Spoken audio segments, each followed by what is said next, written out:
mosuñu leen gëm. On sait que c'est un cercle vicieux et tout se trame dans un deal satanique. Ça, nous, on a fini de le comprendre. Donc, sérieusement, ñu xëy gis yu mel nii dafa mel ni tey jii xaj bi mbaw ci ñun. C'est un non-événement chez nous. Dara bettuñu ci. Dara bettuñu ci. On l'avait dit, même chat yi, même chien yi, même va yi, même vient yi, même dil yi, même. fen yeeg ngeen jéggal ma ci wax yeeg yooyu voilà quoi. mu mel ni l'histoire comme vous a donné raison. L'histoire nous a donné raison.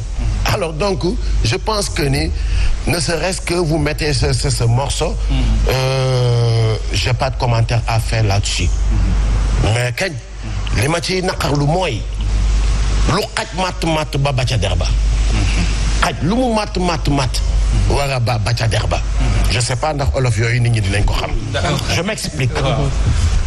Au moment où ñu jóge ci ay événements crise yu bari dëkk bi di adduna bi di ko jànkonteel un pays pauvre comme le Sénégal di ko jànkonteel ci la suñu politiciens yi di gën a ñàkk yërmande ci suñu askan bi.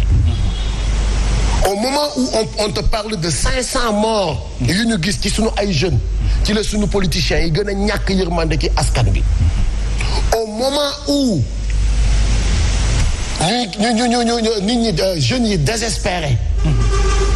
Désespèrement boo xamante ni c'est à l'extrême limite. ci la suñu politiciens yi di gën a combine di gën a xool nan lañ ñuy doggalee. Moi je m'adresse à la population ou au peuple sénégalais. Cette fois-ci nous avons fini de comprendre ou vous avez fini de réaliser et de comprendre que ces politiciens ne croient pas en nous. Alors Kilifeu. li leen soxal li leen ñor du lenn lu dul comment faire pour dealer avec le contribuable sénégalais sur le dos de la basse classe. Alors est-ce que duñu wax kon que ne combat bi taxoon ngeen doon xeex ñu gis le 23 juin yi ni mu fi baree woon gis Mamadou Diop daanu fa nga xamante ne mooy place de l'Obélisque combat yëpp dafa vent maanaam amul tey dara donc est-ce que jaroon na ko. tey la ko gën a jar nag sax. tey la ko gën a jar. Parce que je pense que ni am na loo xamante ni nous avons un acquis. L'acquis c'est quoi? Damay rafraîchiraat la mémoire des Sénégalaises que ni en 2011 on ne combattait pas la personne d'Abdoulaye Wade, mais on combattait ce qu'il voulait faire, briguer un troisième mandat.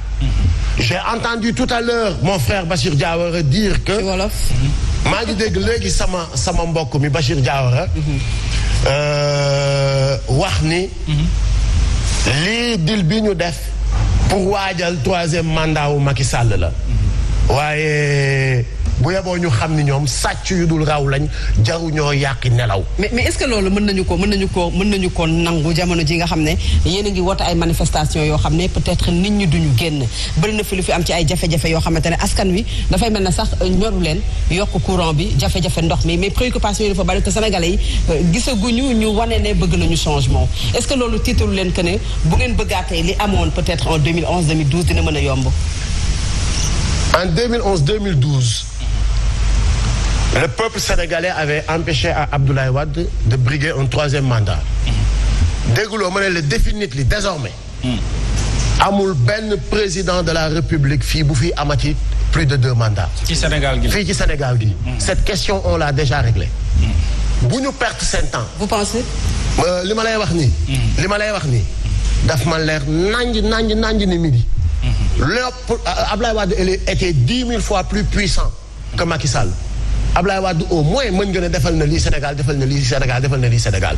tey jii Macky Sall mënuloo ko waxal dara lu mu defalul Sénégal au contraire. Sénégal moo def ci moom mu wëlbatiku di tooxal Sénégalais yi. kon lu ñu mayul Abdoulaye Wade du ñu ko may Macky Sall. loolu moom c'est ma position et je suis clair là-dessus. mais est-ce que contexte yi bokk na kilifa. contexte yi tey la waalo gën a aay. xam nga j'ai entendu dégg naa léegi Fatou Abdou ne pour mobiliser des fois. c'est un problème. quand même 2011-2012 on avait 11 mois avec Abdoulaye Wade. avec Macky Sall bëret 2012 carrément ñun dañu teel a wane suñu position. donc c'était pour encore 7 ans. donc endurance la woon.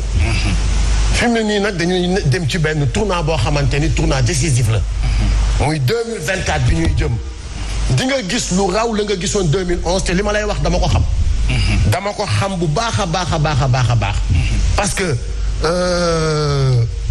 ñoo xamante ni tey jii gisatuñu dara lu dul. situation da nga yaakaar ne dafay sampaat ndëndam le président Macky Sall. yaakaaruma ko parce que loolu man dama ne gëwuma ko te duma ko gëm. ah kon da ngeen di daas fanaanal.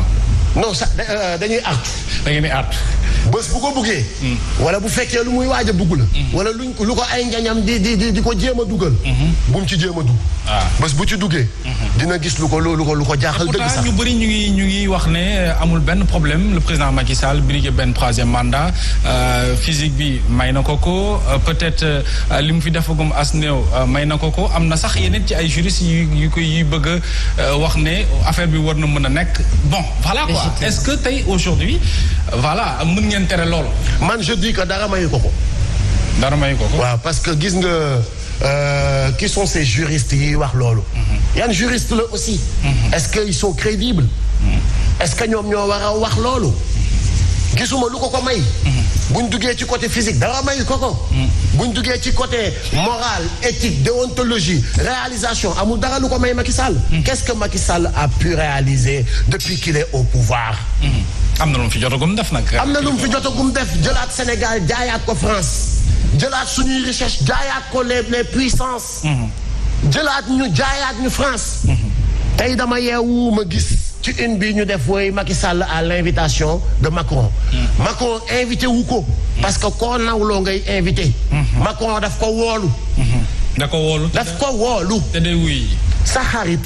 wala koo def nawle kooku nga naan ko invité naa la tey. mais ki nga xamante ni yow yaay chef am da nga ko naan woolu naa la ñëwal nga rendre ma compte. Covid bi daf ñu sonal. d'accord te vous êtes notre vache laitière. ñëw leen ñu xoolaat nan lañ leen di gën a pressé waatee. nan la Orange di yokkaatee gën a yokkaatee ay tarifam. d'accord nan la suñu société yi nekk foofu di leen gën a ŋaccaatee pour indil ñu ko ñu gérer suñu économie. parce que ñu ngi dee Covid baag ñuy rey. très bien loolu la koy doyee te bu ñibbisee vous allez voir. d'accord dinañ ñëwaat ci yow gën a yaatal ak yow ñu ñëwaat ci Bachir ba léegi alors Bachir jàppoon ne Abdoulaye Wade de plus en plus isolé loolu la ñu jàpp tey ci bu ñu xamee ne ses fils wala trahi par ses fils yi nga xamante entre guillemets Macky Sall Idrissa Seck Omar Sarr ñoom ñooñee bokk seen coalition alors Abdoulaye Wade dans tout ça est-ce que jàppoon ne PDS jamono ji mi ngi affaiblir par rapport ak surtout configuration politique bi jamono ji ci Sénégal. waaw jërëjëf Mohamed xam nga parti démocratique sénégalais defe naa ñi nga xam ne xam nañu taarixu politique xam nañu histoire politique gu Sénégal. xam nañ ni parti la boo xam ne dafa am ay particularités. c'est-à-dire que foofu dafa am une figure emblématique. boo xam ne référence lañ ko def. moom mooy ki nga xam ne mooy créer l'union sacrée de tous les militants et sympathisants autour de lui. képp koo xam ne jóge nga parti démocratique sénégalais ci ngoon gi. di nga yëg sa bopp ne. yow doo woon dara gannaaw ba nga jógee parti démocratique sénégalais loolu moom mooy réalité PDS. parce que ay idéaux la ñun nous sommes des militants nous sommes des soldats du peuple. lu ne jëm nañ ko wax ci presse bi opposition bi dañ ko fragiliser c'est faux l'opposition n'est pas fragilisée l'opposition est solide. La vraie opposition est là. ban opposition ngay wax ko.